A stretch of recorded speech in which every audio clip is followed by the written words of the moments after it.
se não creram nele? E como poderão crer, se não ouvirem a mensagem?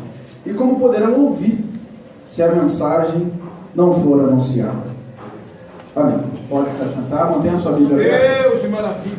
Mantenha a sua Bíblia aberta, porque nós vamos utilizá-la bastante nessa noite. Eu gosto muito de, quando tenho a oportunidade de falar alguma coisa, sempre usar a Bíblia como base, como referência de tudo aquilo que a gente cita.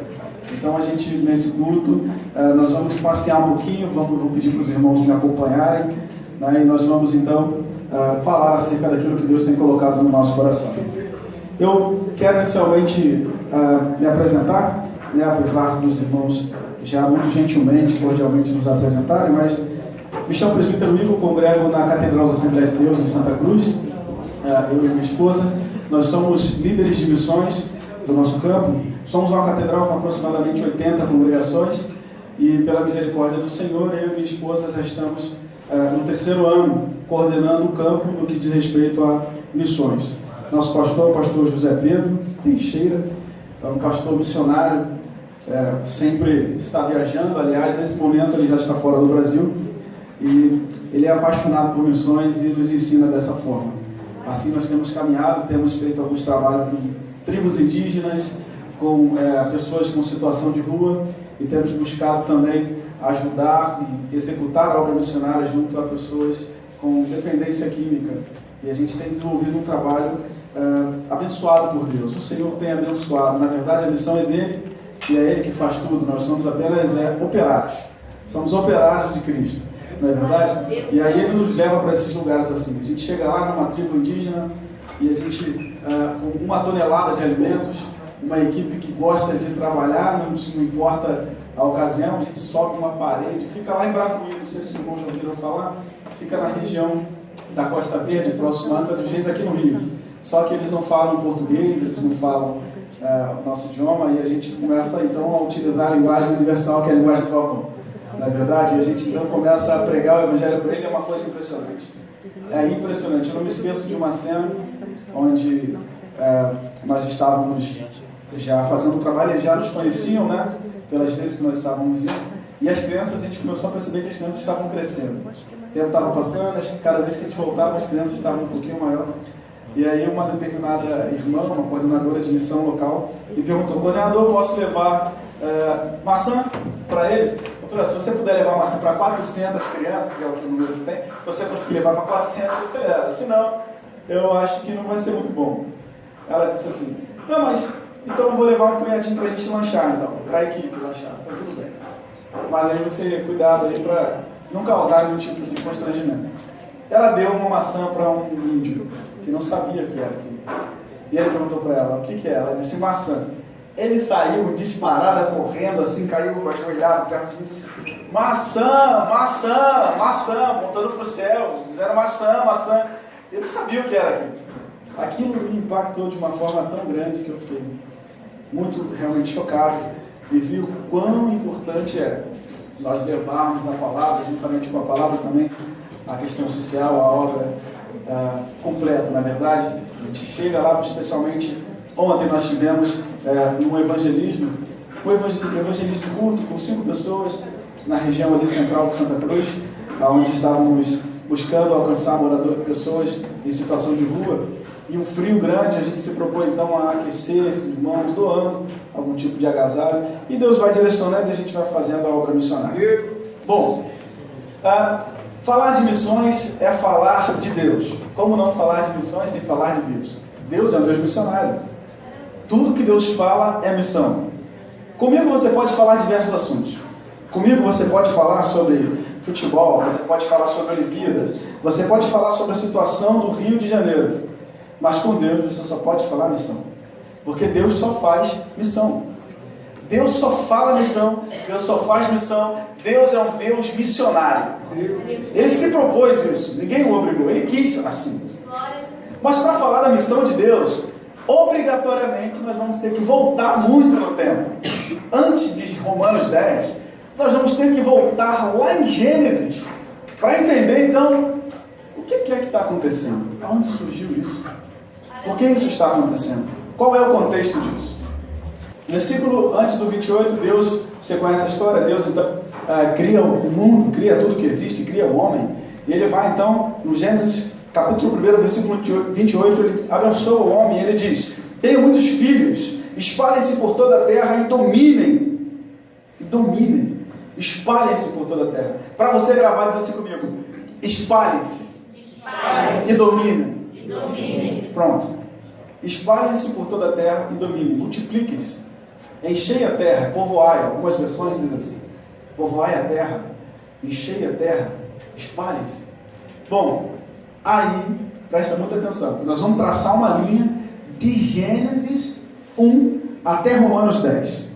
Gênesis 1, Deus criou o homem, Deus criou tudo, deu uma ordem, abençoou, e os abençoou e disse: espalhem-se, multipliquem-se. Qual que era então a obrigação do homem? Se espalhar pela terra, se multiplicar. Acontece que em Gênesis 3, o homem cai. A história da queda do homem. O homem cai, peca e é afastado da glória de Deus. Ele sai do jardim, ele é expulso. Ele então perde a comunhão com o Criador. O homem decide viver a seu próprio modo. O homem começa então um curso da sua vida, um curso, eu posso dizer que catastrófico. Um curso de história extremamente ruim, maligno, caído. Uma história muito ruim. O homem começou a trilhar a partir de Gênesis 3.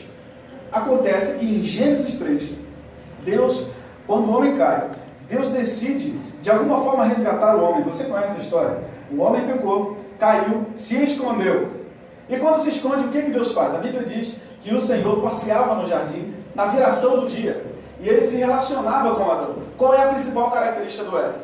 Adoração a Deus. O homem adorava a Deus. Era isso que acontecia.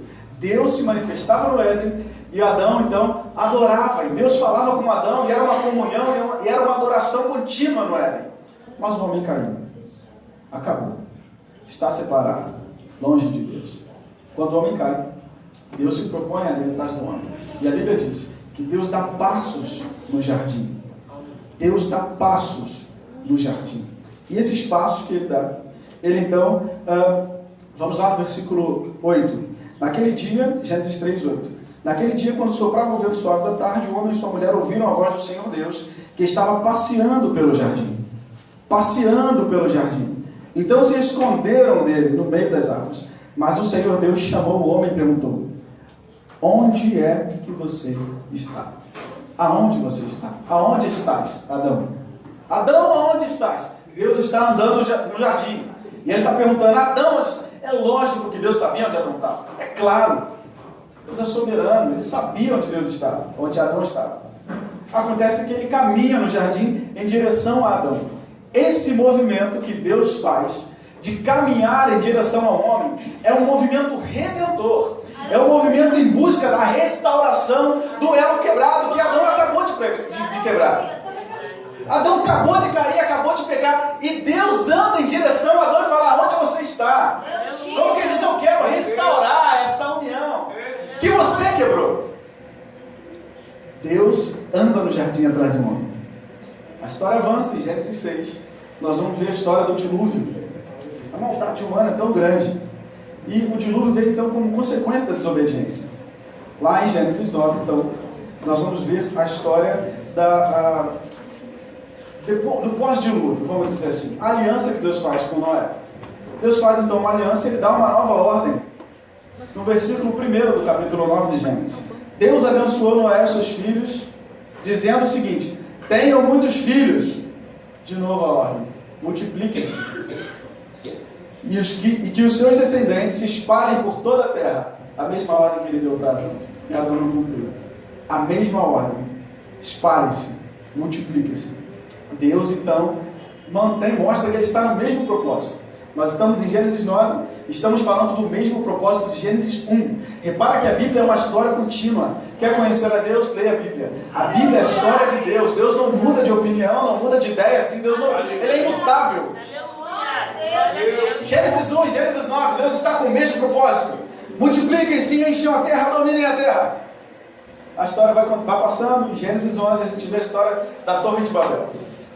Na Torre de Babel, a gente conhece bem, que a humanidade então decide não obedecer à ordem de Deus. Vamos lá para o versículo 1 até o versículo 4. Naquele tempo todos os povos falavam uma língua só.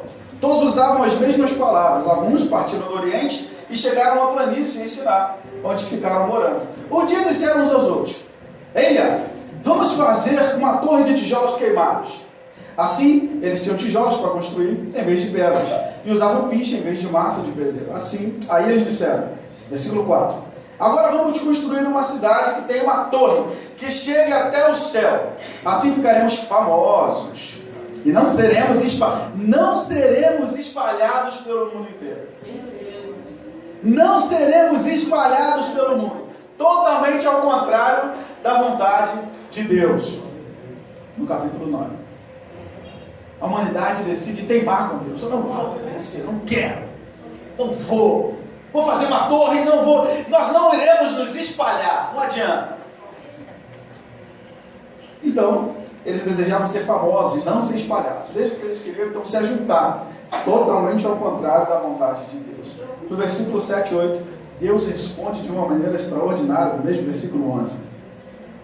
Olha o que Deus diz. Versículo 7, no mesmo capítulo 11. Vamos descer e atrapalhar a língua deles, que falam a fim de que eles não entendam um ao outro. Assim o Senhor os espalhou pelo mundo inteiro. E eles pararam de construir a cidade. Pararam. Eles não quiseram. Estou falando da pregação do Evangelho. Estou dando um tema. Estou falando de como virão se não há quem prega. Deus obrigou, olha só, vocês têm que se espalhar. Não iremos nos espalhar. Então, nós vamos descer e vocês vão se espalhar. Versículo 8. E espalhou pela terra. Espalhou. Não tem para onde correr. Deus agiu com misericórdia para manifestar a sua glória. Seria muito fácil para Deus mandar um novo dilúvio, mas ele tinha acabado de fazer uma aliança. Seria muito fácil para Deus destruir toda a humanidade e dizer assim: morram! Ia todo mundo morrer. Haja nova humanidade! Ia surgir outra humanidade. Deus é tremendamente poderoso. Ele poderia fazer o que ele quiser. Quem julgaria Deus para dizer está errado? Deus vivo! Mas Deus, com misericórdia e glória, ele diz assim: eu vou simplesmente confundi-los e eu vou fazer com que se espalhe para que se cumpra o meu propósito. O meu propósito vai prevalecer, mesmo que eles não queiram. E Deus os espalhou. Foi um ato de muito amor. Muito amor. Poderoso como é. Deus apenas confundiu a língua humana, fazendo assim cumprir o seu propósito inicial. Deus permitiu que o homem lhe obedecesse. Agiu de uma maneira que o homem pudesse então lhe obedecer. Deus é soberano, é eterno e ninguém pode. Bom, acontece toda aquela coisa toda, né? Repara que o propósito de Deus em espalhar o homem pela terra era um propósito onde Deus então vai manifestar a sua multiforme graça. Por quê? Eram todos juntos, eram todos unidos. Quando Deus dá uma ordem para Adão lá, espalhem-se. Quando o homem se espalha, quando aquela sociedade se espalha, naturalmente surgem novas culturas. A distância gera isso. Olha, aqui você fala mosquito, ali já é muriçoca, lá do outro lado já é carapanã. Aí aqui fala aipim, do outro lado já como é que é? Macaxeira. Mas é a mesma coisa, a distância gera isso. Deus estava querendo, ele estava querendo manifestar a sua glória na sua multiforme graça. Deus não é Deus de um único povinho. Ele é um Deus global. Deus não é um brasileiro. Deus recebe adoração em chinês, em inglês, em espanhol. Ele é global. E ele estava buscando manifestar a sua multiforme graça pelo mundo. E ele disse, então, vocês vão se espalhar. Bom, Gênesis 10, então, a gente vai ver que existiam 70 línguas que foram separadas ali. 70 línguas. Vou explicar aqui, foram 26 de Sem, 14 de Jefté e 30 de Cã. Repara, que se fosse somente isso, se a distância não gerasse novas línguas, até hoje seriam 70 línguas. Mas a distância foi gerando, foi multiplicando. E hoje nós temos inúmeros dialetos, inúmeras línguas. E o Senhor é Senhor de todos eles. De todos eles. Todos. Absolutamente todos. Nisso nós vemos a multiforme sabedoria de Deus, na variedade de culturas, de línguas. Até porque, vou abrir um parênteses aqui, antecipadamente, tá? Gênesis 1, essa multiforme graça de Deus, essa cultura variada, aponta lá para Apocalipse 4 e 5, quando João vai ver povos, gente de toda tribo, língua, raça e nação. Então precisa que haja essa variedade, porque lá está dizendo que vai ter gente de toda tribo, língua, raça e nação adorando a Deus. Então é necessário que haja essa distância, essa separação. A Bíblia é uma linha contínua, é um propósito só de Deus. Se precisa ter gente de toda tribo, língua, raça e nação, tem que haver essa distância, essa separação. E Deus vai em Gênesis 1, já deu a ordem: separe-se, multipliquem a terra, multipliquem-se, dominem sobre a terra. O propósito de Deus é lindo. É lindo. A história já está escrita. Ele vai triunfar. Isso não vai mudar. Ele vai ser adorado por toda a gente. Isso não vai mudar. Não vai. Mas cabe a nós uma grande responsabilidade. Aleluia. Nós vamos chegar nesse ponto. Deus revela o seu propósito pela primeira vez em Gênesis 12. Gênesis 12 é aquela chamada linda de Abraão. Nós vamos ler agora então, aqui para a gente ver. Paramos em Gênesis 11, Torre de Babel, Gênesis 12.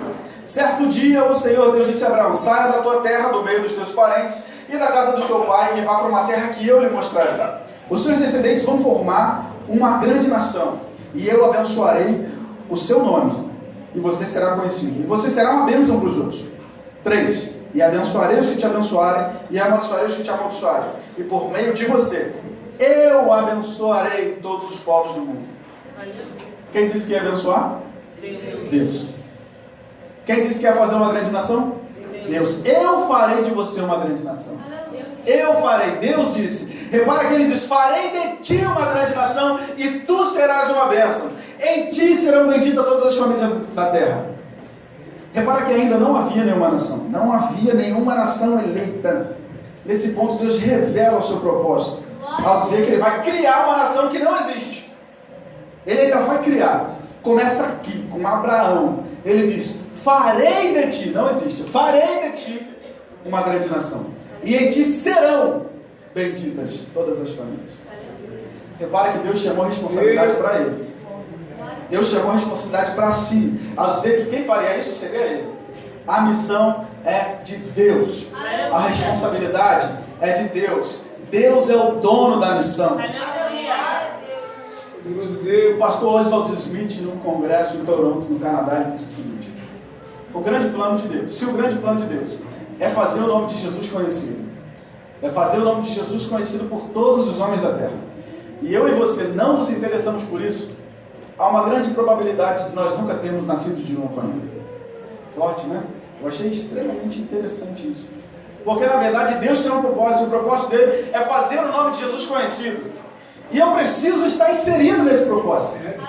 Senão eu corro o risco de viver uma vida para mim mesmo. Eu corro o risco de viver uma vida do meu próprio modo, me enganando, achando que estou lá no mundo. Bom, lembra, Abraão está velho, acha que não vai ser mais pai, deita-se então com a sua empregada, e o resto você já conhece. O anjo aparece para Sara, diz que ela vai ter um filho. Sara ri, mas tem um filho mesmo assim, porque quem mandou foi Deus. E um dia nasce o filho dela, Isaac. Isaac nasceu, filho da promessa. Então Deus pede Isaac em sacrifício. Gênesis 22. Deus pediu o filho da promessa para Abraão. No momento especial, Deus manda sacrificar o seu filho. Olha lá no versículo 16. E disse: porque você fez isso e não me negou o seu filho, o seu único filho, eu juro pelo meu próprio nome, diz Deus, o Senhor, que abençoarei você ricamente. Aleluia. No momento especial que Abraão estava lá para sacrificar, Deus para tudo. Ele diz: por mim mesmo jurei. Eu jurei por mim mesmo. Isso nunca tinha acontecido antes na Bíblia. Na história, Deus nunca tinha jurado. Por que Deus jurou? Sabe, esse juramento apareceu agora. Por que Deus jurou? Em que situação nós vamos fazer juramentos? Olha lá, Hebreus 6. Vamos lá para Hebreus 6. Capítulo 6. Vamos para o versículo 13. Olha assim o que diz, Hebreus 6,13. Deus fez a promessa a Abraão e jurou cumpri-la. E como não havia ninguém maior do que ele mesmo, Deus jurou pelo seu próprio nome. Aleluia. Ele jurou pelo seu próprio nome. Deus quis então revelar para os descendentes de Abraão a sua imutabilidade. Mostrar que ele é único. Quando uma criança jura, ela jura pela mãe. Ela jura pela mãe, tomando a mãe como base de juízo. Base de juízo e de justiça. Eu juro pela minha mãe. Ela está dizendo assim, eu estou falando a verdade, que a minha mãe me corrija. Porque a minha superior, ela é justa. Como não há ninguém maior do que Deus, Deus jurou por si mesmo. Eu juro por mim mesmo. Eu abençoarei você ricamente. Olha o versículo 18. Não, vamos lá, 14. E disse Abraão, eu prometo que abençoarei você ricamente e lhe darei muitos descendentes. Versículo 18. Portanto, há duas coisas que não podem ser mudadas. A respeito delas, Deus não pode mentir. E assim nós, que encontramos segurança nele, nos sentimos muito encorajados a nos manter firmes na esperança que nos foi dada. Deus jurou por si. Ele estava garantindo a Abraão. Abraão já te prometi. Mas agora eu lhe garanto e juro por mim mesmo, eu vou abençoar a sua descendência ricamente. Propósito de Deus. Olha o propósito de Deus. Então, a gente começa a ver o propósito imutável de Deus. Uma promessa, um juramento. São duas coisas imutáveis. A promessa de Deus e o juramento. Há mais ênfase no que Deus irá fazer do que na ação do próprio homem, do que na própria ação de Abraão. Meu Deus. Há mais ênfase no que Deus está fazendo com Abraão. Eu vou te abençoar, Abraão. Abraão é um agente passivo. Ele está sofrendo a consequência de ser abençoado por Deus. Deus é quem está agindo ali. A missão, a obra é de Deus. Missões é obra de Deus. É Ele que inicia, é Ele que determina as estratégias, Ele que estabelece a prioridade, Ele que estabelece os modelos e os resultados são para Ele. Repara, de ti eu farei uma grande nação, em ti serão benditas todas as famílias. É como se Deus abençoasse o DNA de Abraão, passando bênção de pai para filho. Aí nós vamos ver, olha só, o propósito de Deus é para todas as nações, para todo mundo. Nós vamos chegar em Romanos 10. O propósito de Deus é para todo o mundo. Logo, observe, Gênesis 13, versículo 2, Deus fala para Abraão. Gênesis 26, volta lá para Gênesis 13, 12, Deus falou para Abraão.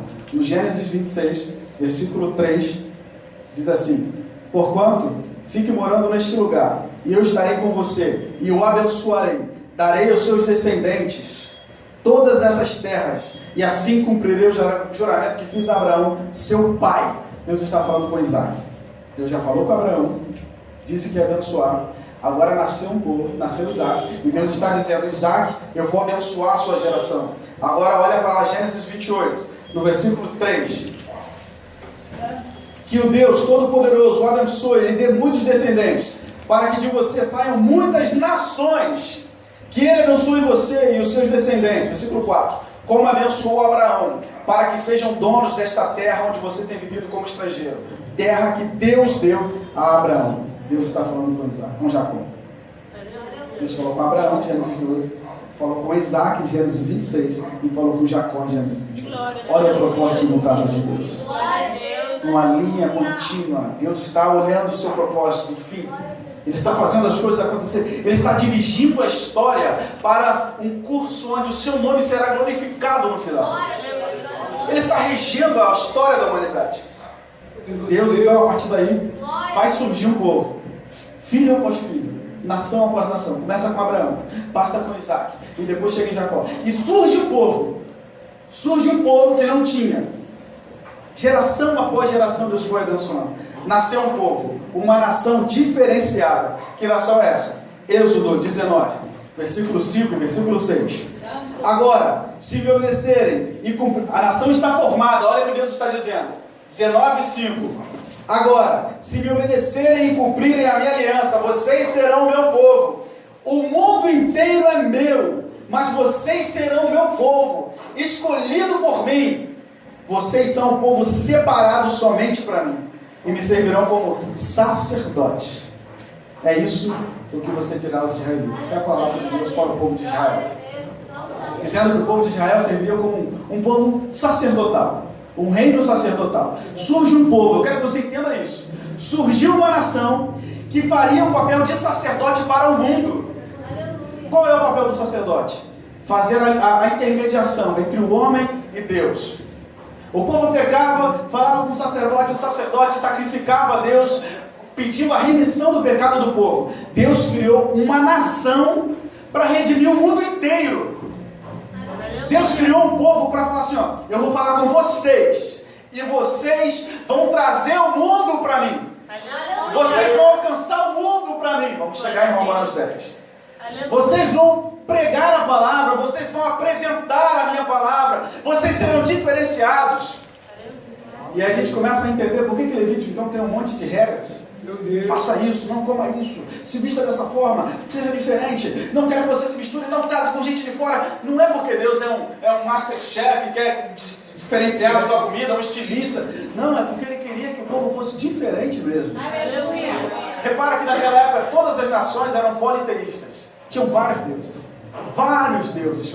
As nações circunvizinhas de Israel tinham muitos deuses. Nasce Israel, a primeira nação monoteísta, uma nação que adora um único Deus. Todo mundo olha, ele só tem um Deus. Poxa, como é que é isso? E o povo começa a prosperar, a ser diferente, se alimentar diferente, não tem doença. Eles se alimentam de forma saudável, se vestem de forma adequada, e eles começam a olhar aquele povo é diferente. Israel começa então a cumprir o seu chamado, um chamado de referência. Ele precisava ser referência para as outras nações. Um povo sacerdotal, um reino sacerdotal. Deus está com o seu propósito afinadinho. Está fazendo cumprir o seu propósito. O povo de Israel fazia o papel de sacerdote para as outras nações. Deus queria que o povo de Israel levasse aos outros povos o conhecimento de que Ele queria perdoá-los. De que o mundo estava perdido, sem esperança, e Deus queria que Israel levasse a boa notícia. Há esperança. Vocês podem ser perdoados. Existe um Deus que quer amá-los. Quer vocês bem pertinho. Um sacerdote, ele fazia o elo entre Deus e o povo. Israel era um povo sacerdotal. Deus queria um povo para abençoar. Deus cria, um povo para abençoar as outras nações. Para levar as outras nações de que Ele estava ali. Deus queria que Israel falasse para todo mundo que Deus estava ali, esperando. Deus formou um povo para abençoar todos os povos da terra. Você pode citar algumas histórias da Bíblia? Quero que você interaja comigo aqui. Onde Israel recebeu uma ordem para ser bênção para as outras nações. Fala para mim alguma história, alguma passagem, alguém que você conhece de Israel que foi bênção para as outras nações. Vou começar falando de José. José foi bênção para quem? Para o Egito. Olha, foi parar lá no governo. Olha em Israel, da onde é esse governador habilidoso? Ele é israelita. Opa. Olha José, sendo bênção para as outras nações. Mas tem um porém. José, ele não foi de vontade própria. Eu quero ir para o Egito. Não foi. Aí o que Deus fez? Vocês não vão pregar, não? Vocês não vão anunciar o Evangelho, não? Então eu vou permitir que você seja levado. E aí você vai cumprir o meu propósito. Se você fosse de boa vontade, iria. Mas não foi, vai do meu jeito. E foi mesmo. E cumpriu o propósito de Deus. E Deus foi glorificado ali. Davi, Daniel foi uma bênção para a Babilônia. O povo olhava para Daniel sendo referência de homem de Deus, para aquele povo pagão. Deus sempre mandou o povo de Israel ser bênção para as outras nações. Se você marcar a Bíblia, todas as vezes que você vê Deus mandando Israel ser bênção, você vai se surpreender. Há uma ordem constante para o povo. Israel tem um único propósito de nascimento: ser bênção para as outras nações, ser um sacerdote mundial. Se não for isso, não cumpre o propósito. Temos vários exemplos, Samuel, vamos lá, 1 Samuel 17:46. Vai lá comigo, 1 Samuel 17. Vou falar da história de um rapaz. História de Davi. A história de Davi é uma história muito conhecida. O pequenininho que venceu o grandão. O israelita que venceu o filisteu. Acontece que existia um povo filisteu que oprimia a nação de Israel. E não tinha um israelita para encarar aquele rapaz. Olha bem, Davi vai lá e diz assim: eu vou lutar contra ele. na unção de Deus. Davi não vai confiando no seu braço. Olha a resposta de Davi. 1 Samuel 17, versículo 46.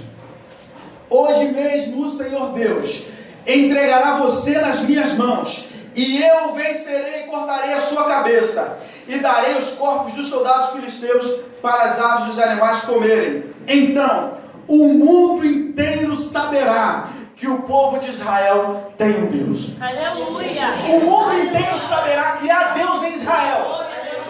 Esse é o propósito de Davi. É o propósito de Deus sendo cumprido através de Davi. Meu Deus, glória! Mas a gente insiste em contar a história do gigante do desemprego, do gigante da doença que vai cair, do gigante da perseguição que está se levantando. Não é isso. É a história da manifestação da glória de Deus para um povo que não conhecia. Aquele povo acreditava naquele filisteu, acreditava em Golias, depositava sua confiança naquele homem.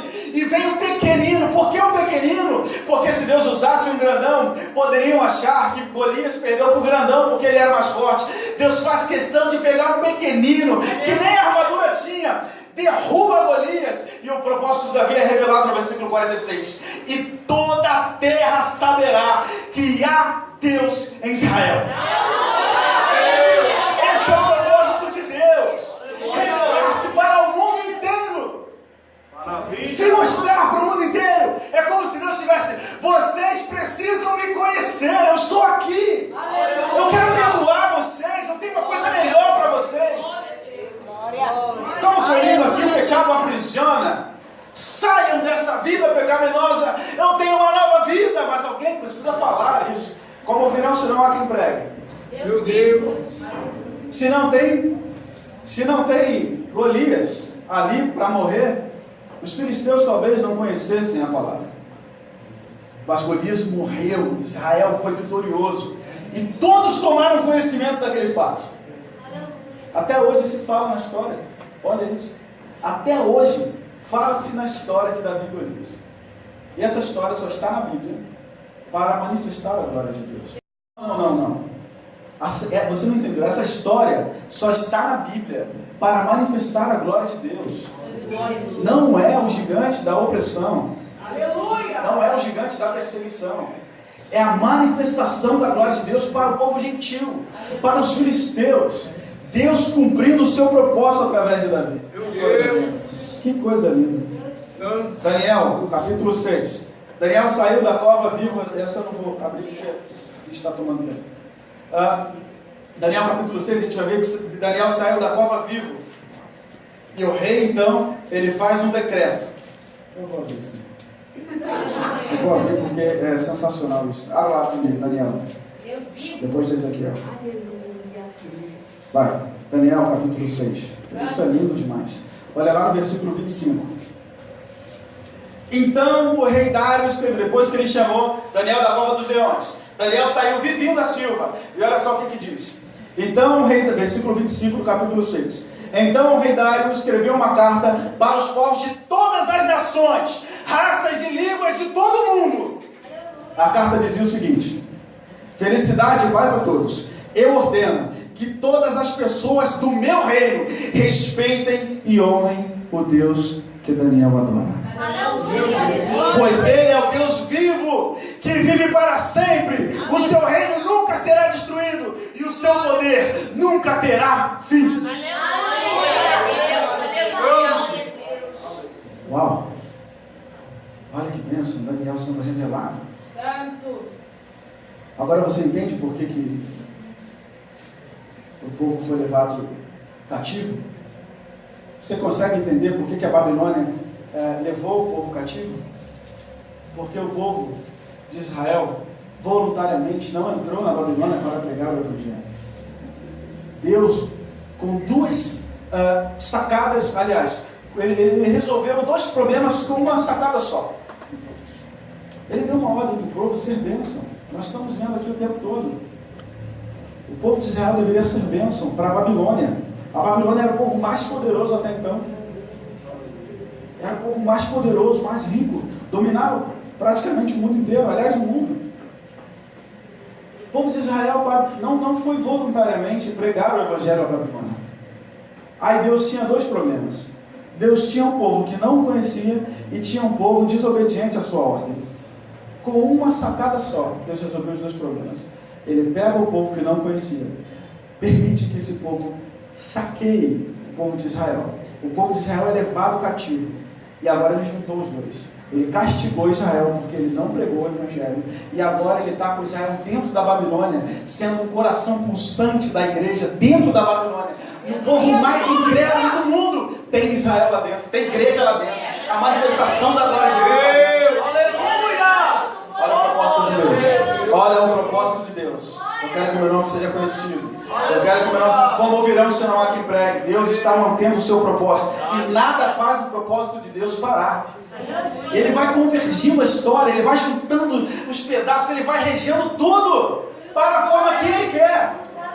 Que precisa terminar em Apocalipse 5. Todos os povos hão de adorar o Cordeiro de Deus. Deus não vai falhar. Deus não vai falhar. Não vai. Agora, você entende por que Israel foi levado para a Babilônia? Ficou todo aquele tempo lá. Precisava pregar. A Babilônia era o povo mais poderoso até então. Então é para lá que Deus vai mandar o seu povo, para glorificar o seu nome. Os que ficaram em Jerusalém sofreram muito, tá? Sofreram com guerras, sofreram com muitas coisas. O profeta Jeremias profetizou bem sobre isso. O povo de Jerusalém, ele podia até ter fraquejado lá, os que ficaram em Jerusalém. Fraquejaram, ficaram desanimados, o templo foi saqueado, foi tudo destruído. Eles estão sem lugar para cultuar, estão desanimados. Mas lá dentro da Babilônia, todos estão sabendo que há um Deus tremendamente poderoso em Israel. Todos devem adorar o Deus lá dentro da Babilônia. Dentro da Babilônia.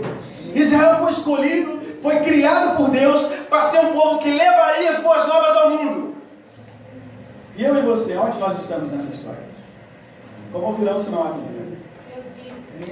Onde é que nós estamos nessa história? Alguns pensam que Jesus só chegou a nós porque os judeus o rejeitaram. O rejeitou, né? O judeu o rejeitou, então Jesus veio até nós. Mas nós vamos examinar isso aqui. Gálatas 3. Será que Jesus só veio até nós mesmo porque ele foi rejeitado? Olha Gálatas 3, versículo 7. Portanto, vocês devem saber que os verdadeiros descendentes de Abraão são os que têm fé. Opa, peraí. Quem são os filhos de Abraão? Os que têm fé. Vamos continuar. Antes que isso acontecesse, as Escrituras viram que Deus ia aceitar os não-judeus por meio da fé.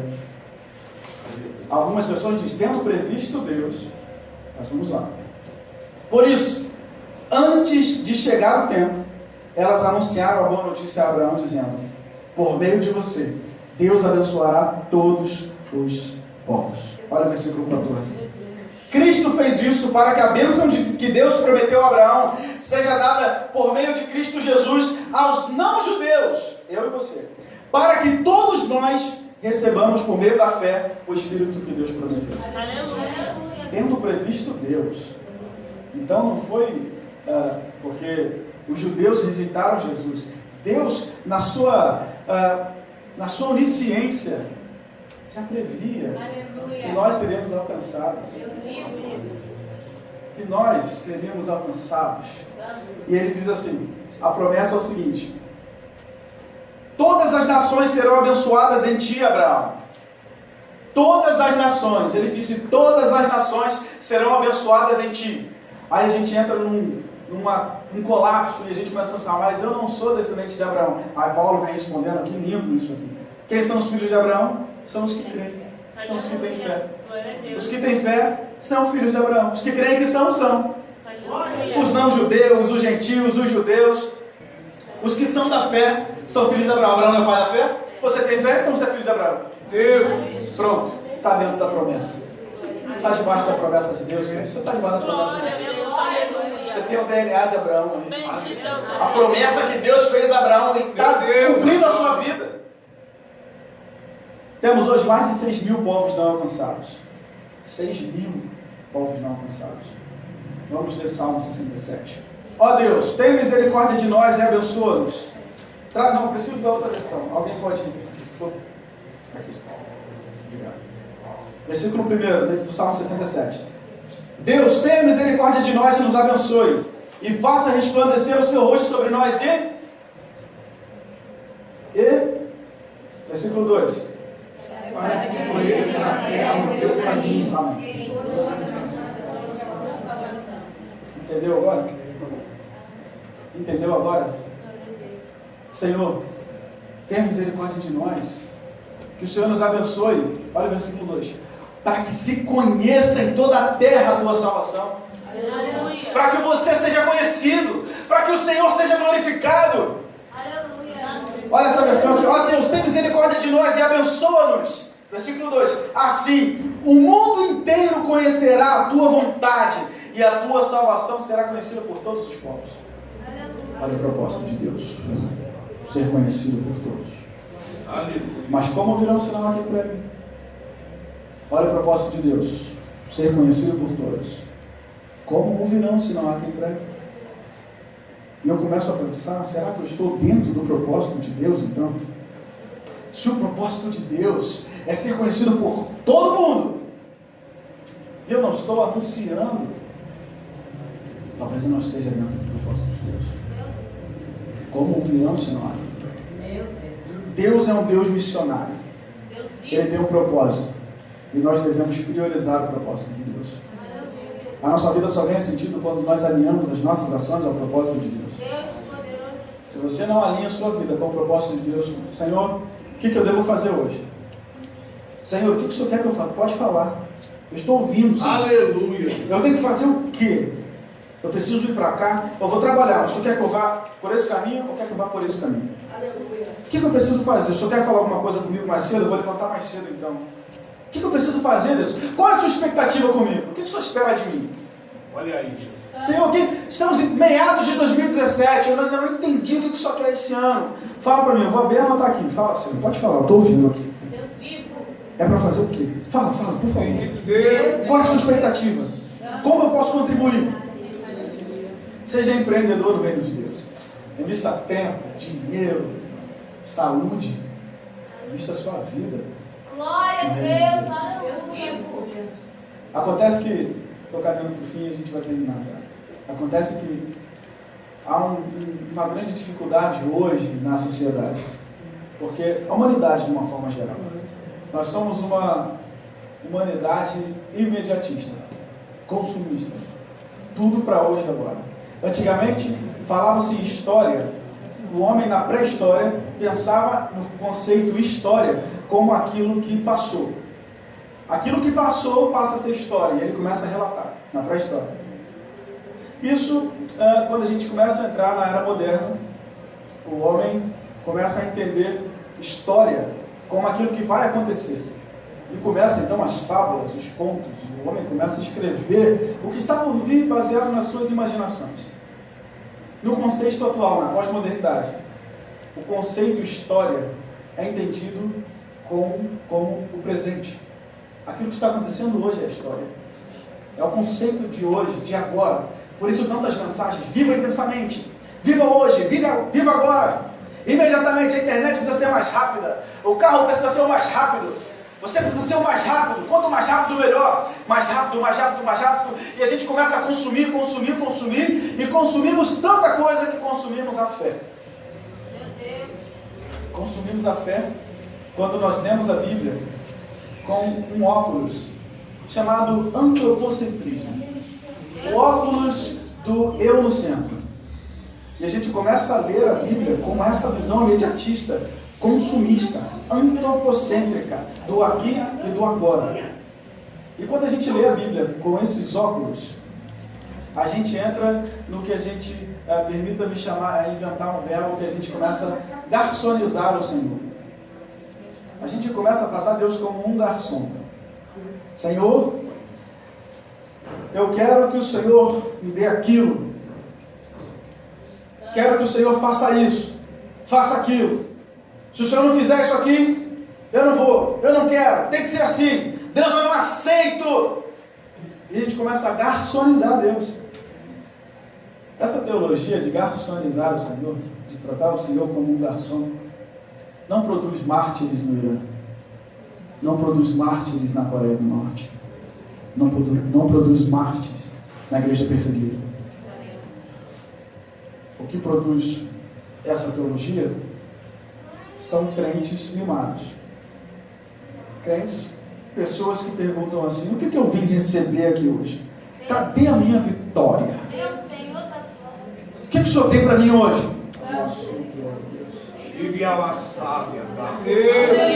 O problema é que com esses óculos nós não entendemos que o homem não é o centro da Bíblia. O homem não é o protagonista da Bíblia. Na Bíblia, Deus é o protagonista. Ele é o assunto falado, ele é o centro das atenções. A Bíblia começa quando no princípio criou Deus. Deus é o centro das atenções e não o homem. Deus é o protagonista, ele é o alfa, ele é o ômega, ele é o princípio e o fim. Não há espaço para outro. Ele é o assunto, unicamente Deus. A Bíblia é a história de Deus. Nós precisamos nos desvencilhar desse olhar antropocêntrico e entender que a Bíblia é a história de Deus, a história da glória de Deus. Quais são os versículos mais falados da Bíblia que a gente ouve por aí? Salmo 23, o Senhor é meu pastor, nada me faltará. Nada. 1000 cairão ao meu lado e 10.000 à minha direita, mas eu não serei atingido. Eu não. João 3,16, olha. Deus amou o mundo de tal maneira.